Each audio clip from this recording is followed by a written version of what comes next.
Hello Flight Simmers and welcome back to Alpha Hotel Flight Simulator Training. This video is part 2 of our 7th flight lesson in the instrument training series focusing on flying a localizer approach. In part 1 we talked about what a localizer approach is and how to fly one.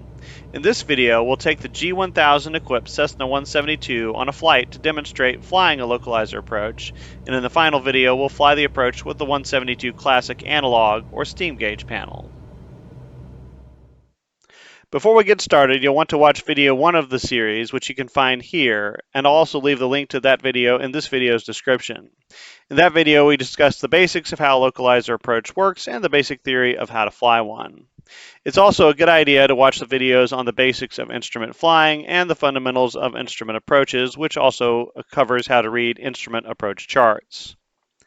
If you're not already, you'll also want to be familiar with the basics of using VORs, NDBs, and distance measuring equipment, or DME. To use the G1000 to fly this approach, you'll also want to be familiar with how an HSI and a flight director work, and be familiar with the basics of how the G1000 system operates.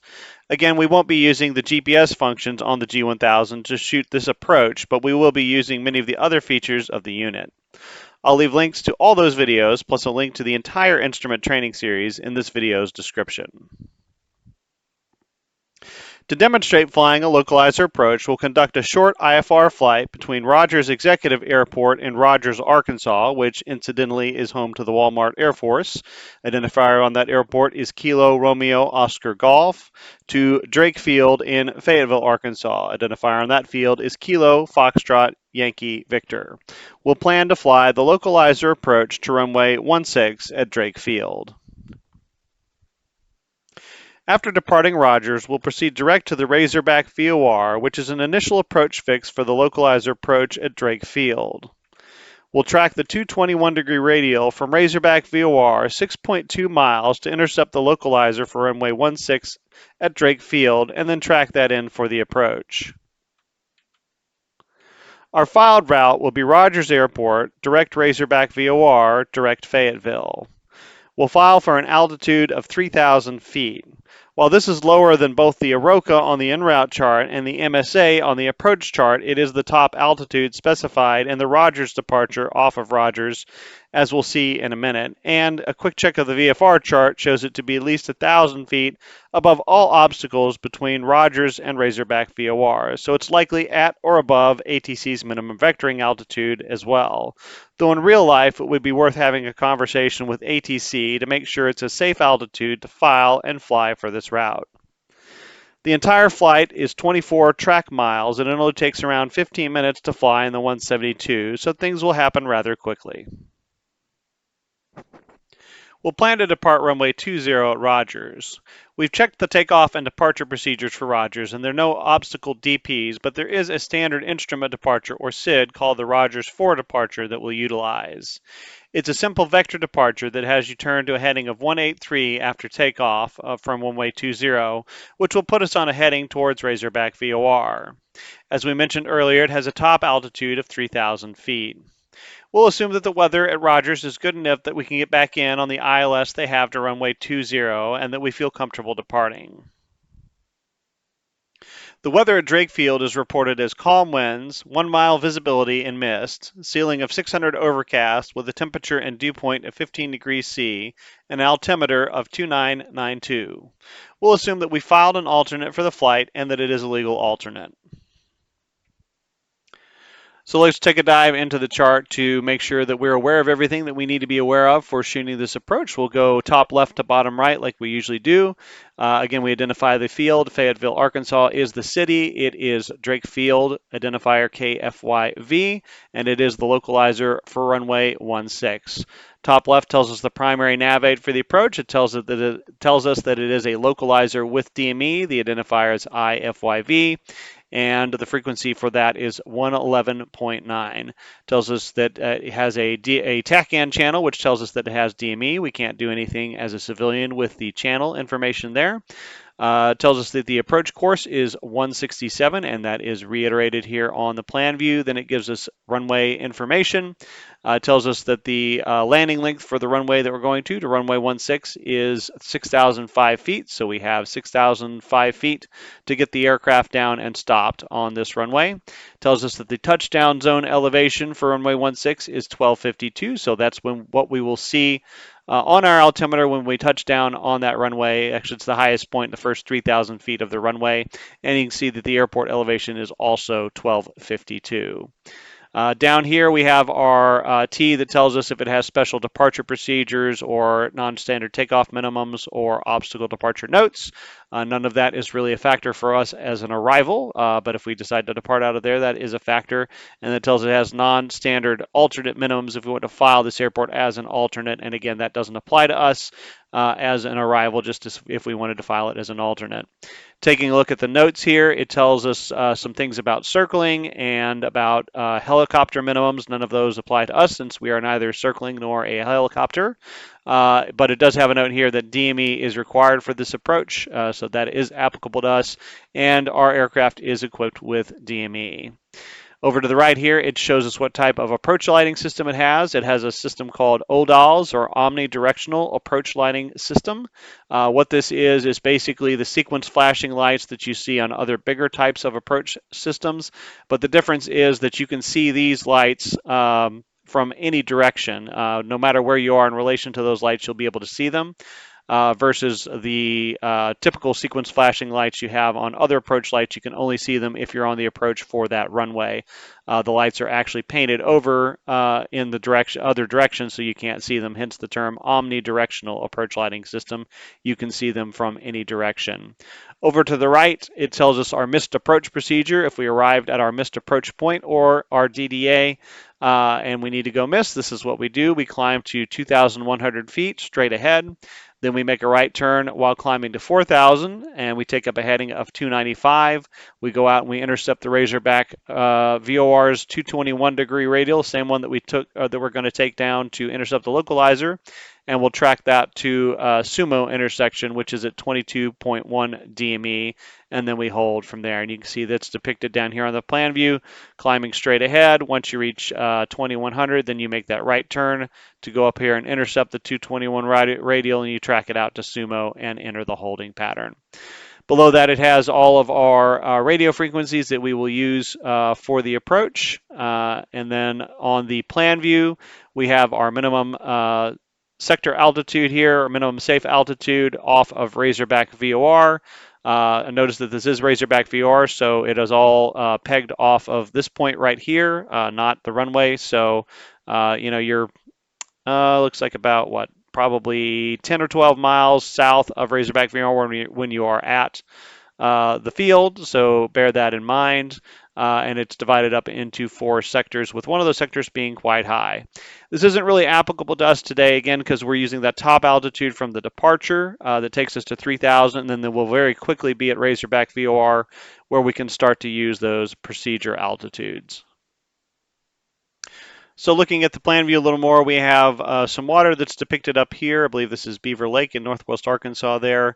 It tells us again, Razorback approach is an initial approach. That's the one that we're going to use. Tells you the name.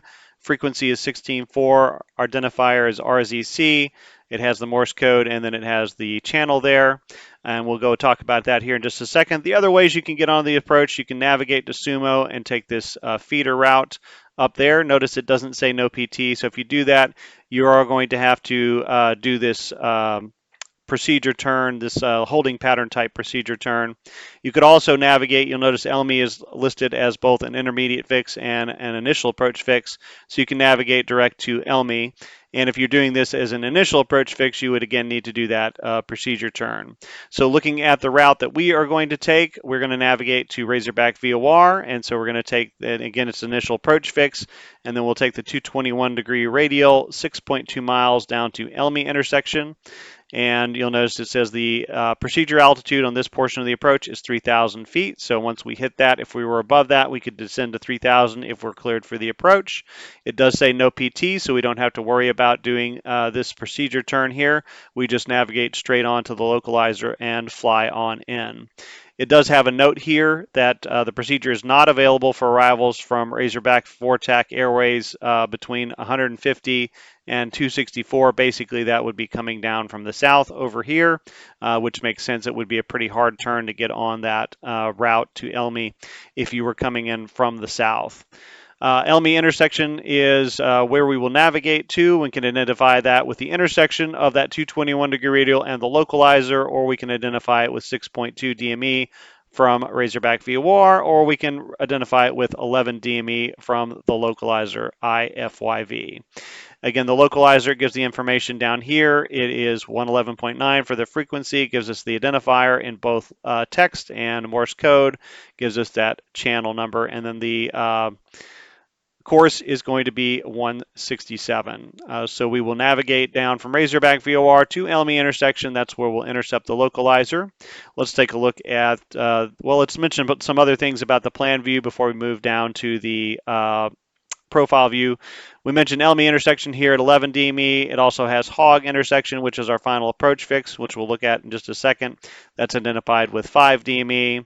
It also has Zabco intersection, a step down fix, which is 3.7 DME, and we'll look at all this on the profile view in here just a second.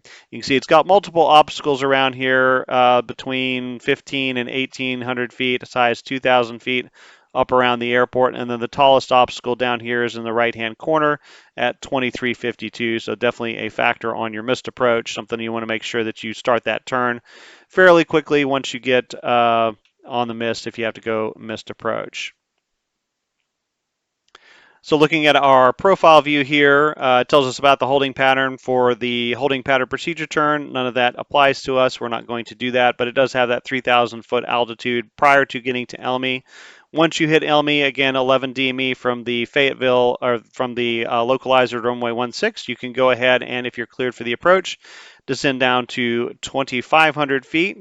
Hog is our final approach fix, which is identified with 5 DME from the localizer transmitter. It's got the Maltese cross there. So once we hit that, we can start our descent towards our MDA. It gives us our 3-degree visual descent angle, which we talked about on our descending on a non-precision approach video, and our threshold crossing height of 50 feet. It does have this step down fix at Zabco, which is 3.7 DME from the localizer transmitter, and we need to be at or above 2080 when we cross that fix. It does have a visual descent point at 2.7 nautical miles. This means that if we don't have the airport in sight by this point, we could theoretically level off at our MDA or our DDA and then fly forward to our missed approach fix, but we need to be aware that we may be too high to make it down to the runway at that point.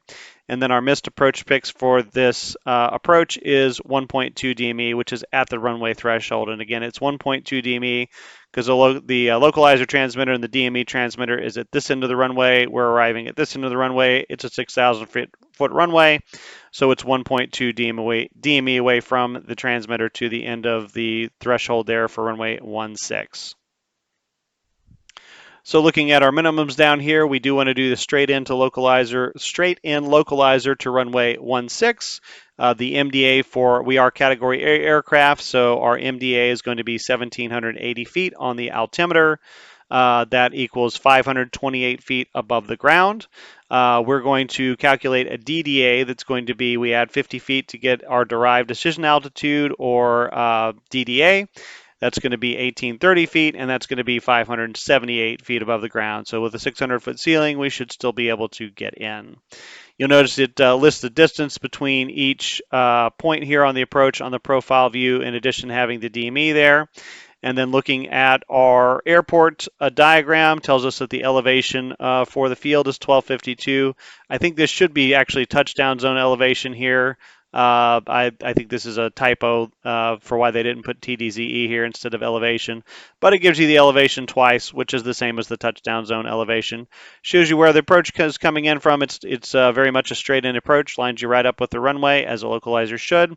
Shows you the old dial type approach lighting system. It shows you the PAPI. They do have a PAPI on the left-hand side of the runway here. They have the control tower over here and the beacon over here. It tells you how high those are.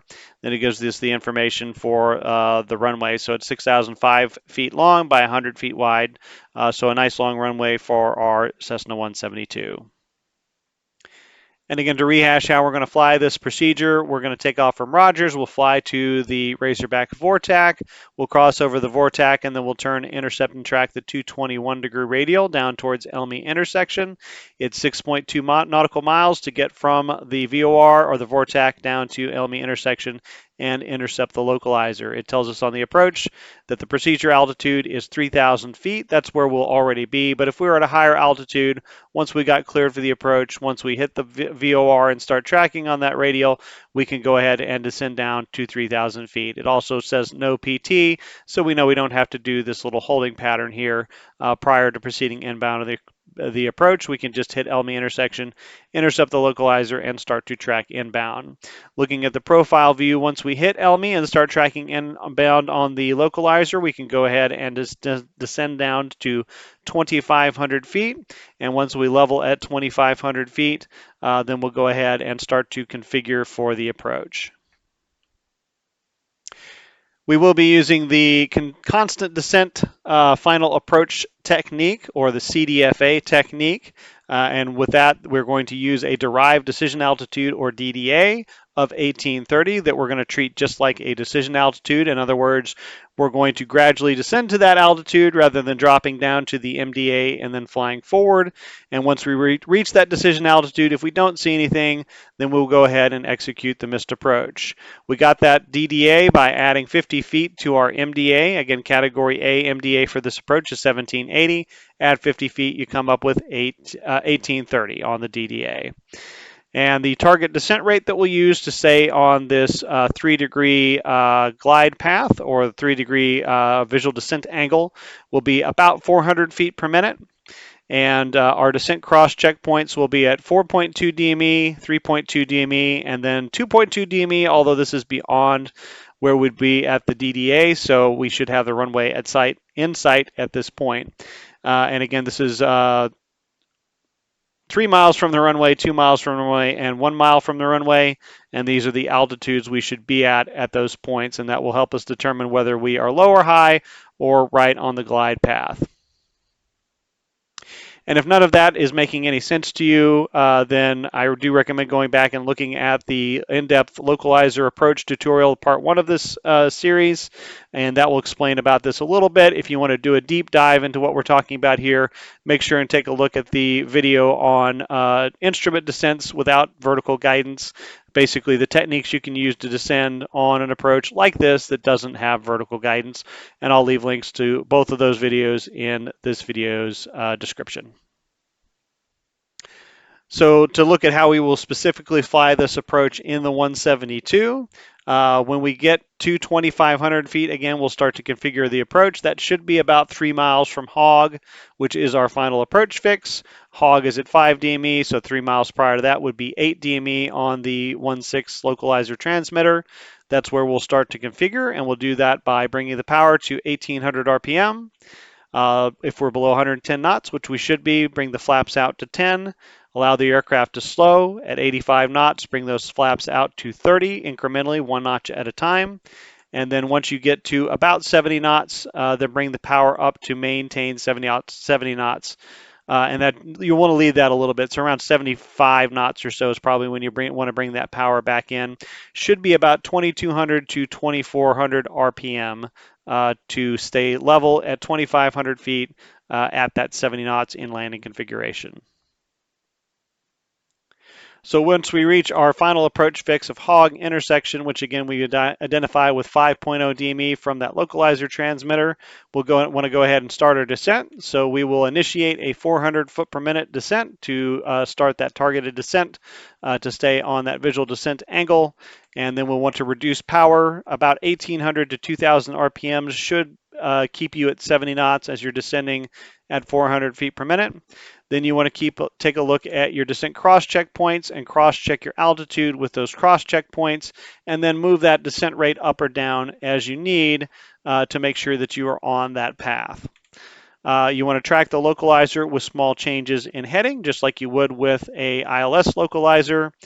And then you're going to descend to the DDA, take a look up, and if you have the visual cues required, then you're going to go ahead and transition to a visual landing. Or if you reach the DDA, go ahead and you don't see anything, then go ahead and execute the missed approach.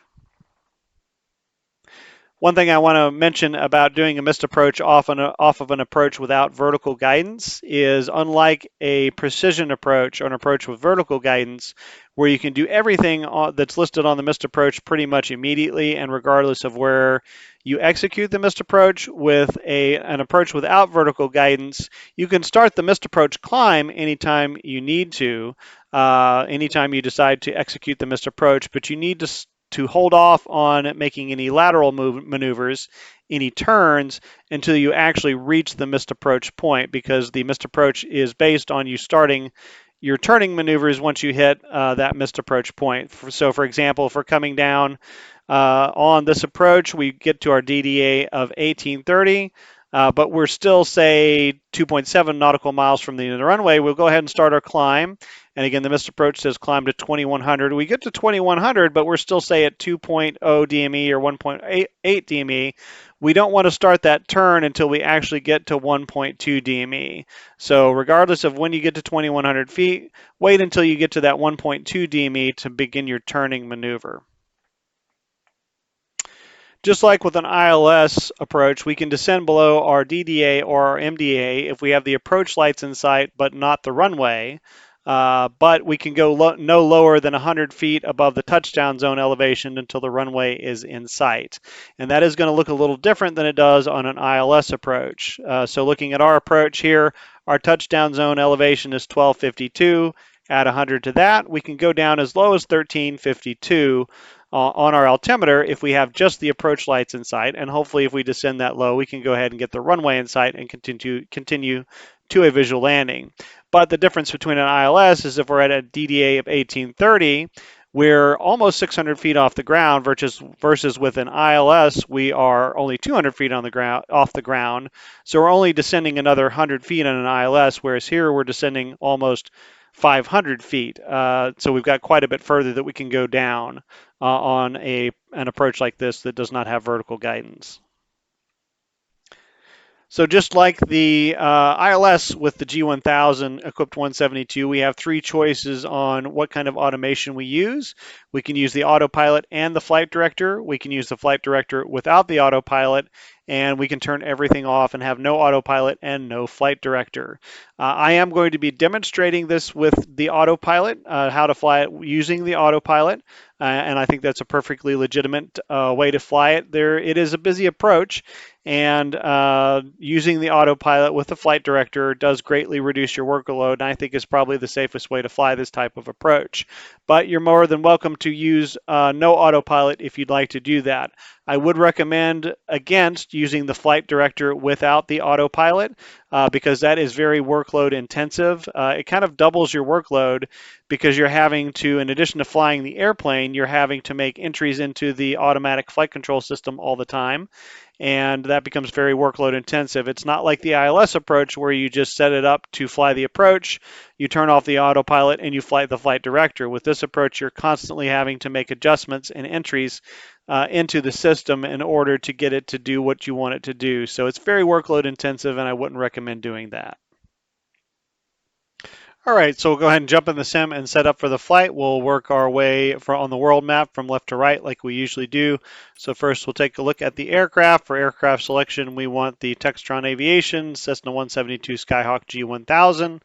Liveries as you like. Weight and balance, I'll go ahead and load up 2 full tanks, and the 2 170-pound passengers is just fine. No failures, and customization as you'd like it for the N number.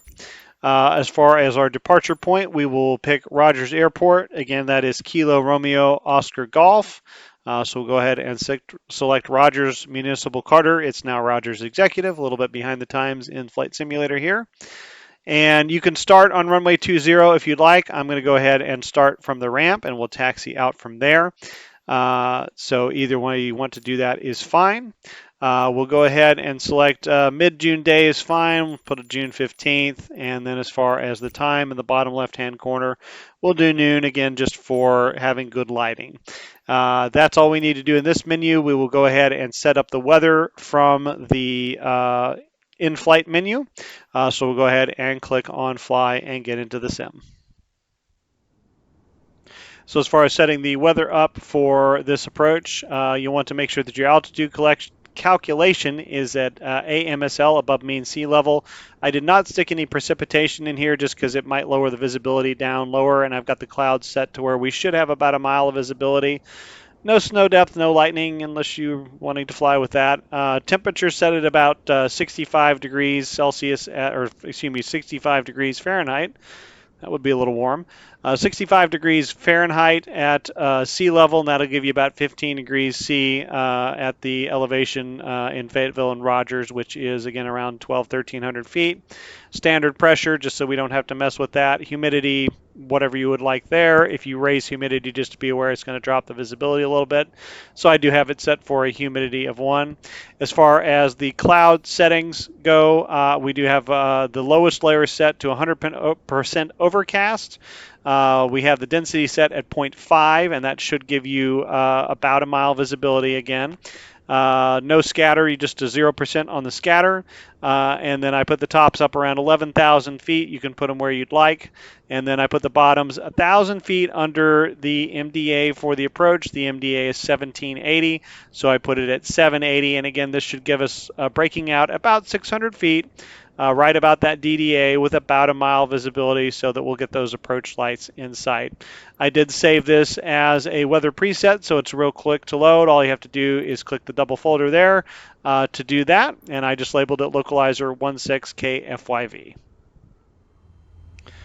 All right, so now we'll hop in the airplane and get as much set up for the approach as we can on the ground here in Rogers. It's a very busy approach. The more you can set up before you get airborne, the better off you're going to be. I do have the engine running right now, but you could do this with just the master and the avionics on if you wanted to do it that way. If you wanted to conserve some gas, it should save your state. So we're going to start with the nav radios. I'm going to go ahead and put Razorback VOR, which is 16.4 in the primary frequency here. And put that in the active of number 1 nav, and then we will put the localizer for runway 16 there in Fayetteville as the in the secondary and the standby for the number 1 nav, and that is going to be a frequency of 111.9. So we'll go ahead and get that dialed in there. 111.9. There that goes. And then in the standby or number 2 nav, I'm going to go ahead and put Razorback approach, or excuse me, Razorback VOR in the primary frequency for that. There's not much that we have to put in number 2.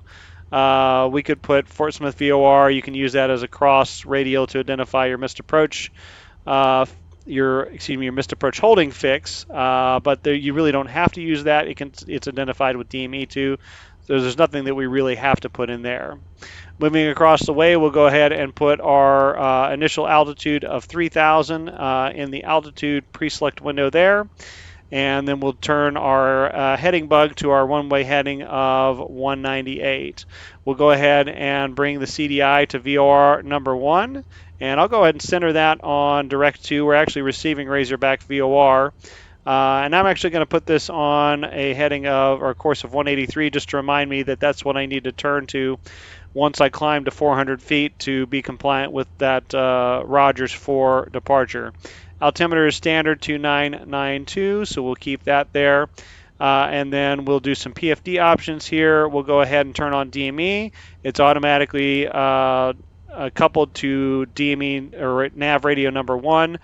That's where we want it, so we will leave that there. I'm going to turn the bearing indicator on, or the bearing pointer on for nav number 1 on bearing pointer number 1, and then bearing pointer number 2 I'm going to put on nav 2 so that when I switch over to the localizer, I still have a bearing pointer and DME from Razorback VOR.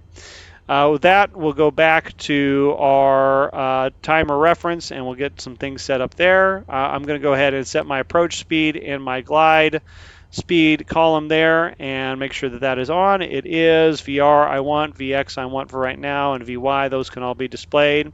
I'm going to go ahead and put my DDA in my minimum field here, so I'll switch this from off to baro, and I'll go over here and I'll put in 1830, and then we will have that all set up for the approach. All right, so 1830 is set in there. Also mentioned that I do have the multifunction display set up so it's on the traffic mat, so I don't get any good navigational data off of that. Just so I'm using traditional navigation methods to fly the approach and not cheating by looking over at the moving map. That sets up everything for the aircraft, so let's go ahead and call and get our clearance. So with everything set up, it's time to go ahead and call and get our IFR clearance. Rogers does have a control tower, and they do have a clearance delivery frequency with that control tower, so we would call them up and say Rogers Tower or Rogers Clearance. Cessna 172 Golf Hotel has a weather at Rogers from the AWOS. We're looking for IFR clearance down to Fayetteville Drake Field. They call back and say Cessna 172 Golf Hotel, you're cleared to Fayetteville Drake Field via the Rogers 4, then is filed. Climb via the SID is probably what they said, or since it's a single altitude, they may say climb and maintain 3000, squawk 5502. We call back and read that back to them. They say read back correct and advise ready to taxi. So after getting our IFR clearance, we'll call for taxi, taxi out, and do our run up. Once we're short of the runway, we'll switch over to tower and call them for our takeoff clearance. They don't need to give us any specific instructions since we were cleared via the Rogers 4 during our IFR clearance. They'll just tell us clear for takeoff runway 20. We'll perform a normal takeoff from runway 20, and then at 400 feet AGL, we'll turn to that 183 heading specified by the departure procedure. Shortly after that, we should be handed off to Razorback departure. So as we're climbing up through about 1,000 feet AGL, we're handed off to Razorback departure. We check in with them. They say Cessna 172 Golf Hotel, radar contact, climb maintain 3,000, and proceed direct to Razorback VORTAC. So we go ahead and read that back, and then we'll go ahead and set up to go direct Razorback VORTAC. I'll send the VOR direct using the middle of the course key here, and then I'll go ahead and put it into nav mode. So we're VOR tracking at this time, and then we got 3000 in here. I did set up the autopilot for a flight level change climb and put it into heading once I got airborne, and then once I cleared us direct to the VOR, then we went ahead and put it into the VOR tracking mode. So we're coming up on 3,000 feet, so we will go ahead and level off here. We'll let the aircraft accelerate to about 105, pull it back to our cruise power, accomplish our after takeoff and our cruise checklists, and then we'll await our instrument approach clearance. So as soon as we get leveled off at our cruise altitude and all cruised out, get the cruise checklist complete, Razorback approach calls back up and they say Cessna 172 Golf Hotel, you are 3 miles from Razorback VORTAC. You are cleared the localizer runway 16 at Fayetteville Drake Field. We read that approach clearance back, and that now authorizes us to use all of the procedure altitudes on that approach. We are now cleared for the approach. So all we're going to do now is track direct to the VOR, and once we cross the VOR, we'll go ahead and take up that 221 degree radial, intercept and track that 221 degree radial to go intercept the localizer down there in Fayetteville. We do have a procedure altitude on that segment of 3,000 feet, but we're already at 3,000 feet, so we won't need to descend at that time. So we're getting closer to the VOR here, and I'm just going to keep it in VOR mode until it passes over, until we get the to flag flipping to a from flag. Then what I'll do is I'll put it in heading mode. I'll go ahead and turn to that heading of 221. Then we'll adjust the CDI. There's the loss of the to flag. There's the from flag. So heading select goes into place there. Go over to a heading of 221 to intercept that radial initially. And then we'll change our CDI over here to 221 to track that radial outbound. And you can see our course indicator shows that we are a little bit to the left of course. So I'm going to put in about a 10 degree intercept here. And then we can see that the head of the needle, the head of the bearing pointer is falling back towards the center of the CDI here. So as soon as it gets inside of 10 degrees, we should see this the needle start to come off the wall and center up. And I can go ahead and arm nav. That way it will go ahead and intercept it on its own. And again, we're already at 3,000, so we don't need to change altitudes. There's the VOR course tracking feature activating. Still gets a little over aggressive with that intercept at the end there, but it'll center us up nice on that radial and track it outbound for us. So now what we're looking for is we're going to go out to 6.2 DME, and at that point we'll intercept the localizer. As we get a little bit closer, probably about 3 miles away, about say 3.2 nautical miles on our DME here, we'll flip back over into heading mode. We'll go ahead and bring this localizer into the primary frequency up here. We'll use that bearing pointer to make sure we stay on the right radial as we are tracking towards that tracking towards that localizer intercept.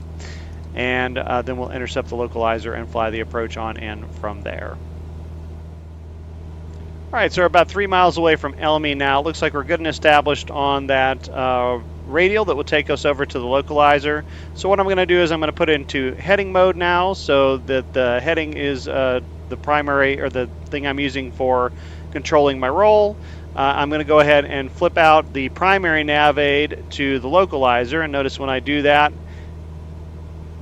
oops, I was down on the second radio. Let's put Razorback VOR back in there. I'll flip the top one into the localizer. Notice when I do that on the G1000, it automatically dials in that inbound course for me.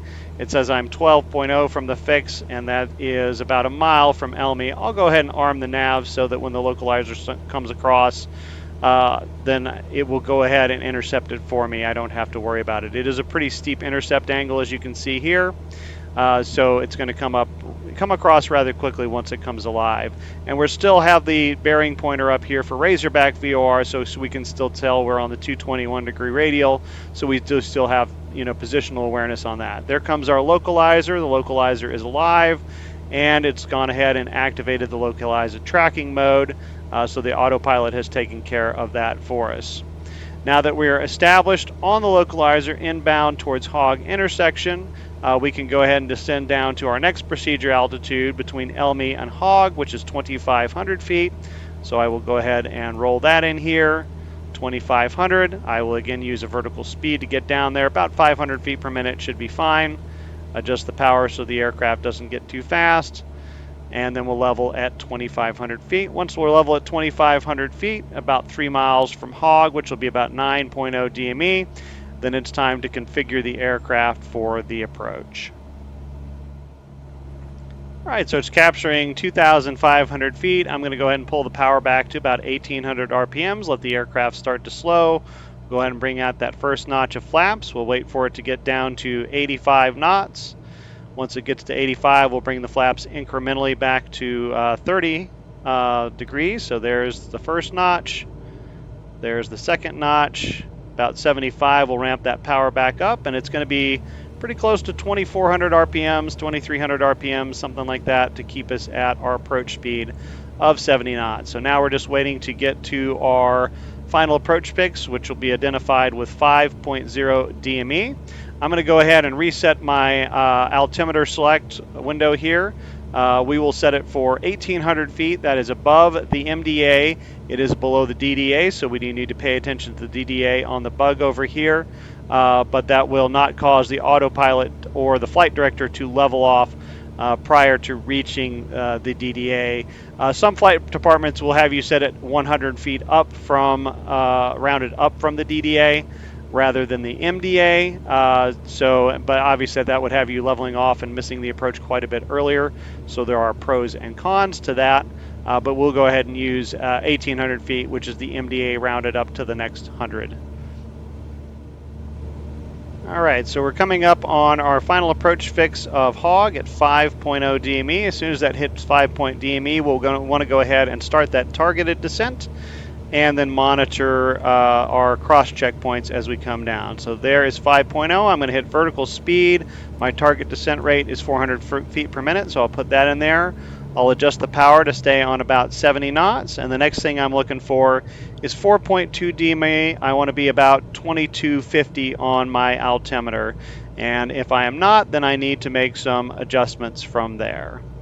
So we're on our targeted descent rate coming down. We've got the localizer tracking. And again, if you're hand flying this, just very small corrections left and right of this course to keep it on the center.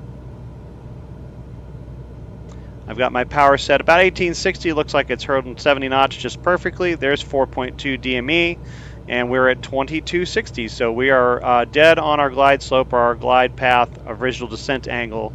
So the next thing we're looking for is 3.2 DME. We should be at about 1940 or so. So that's our next cross check point.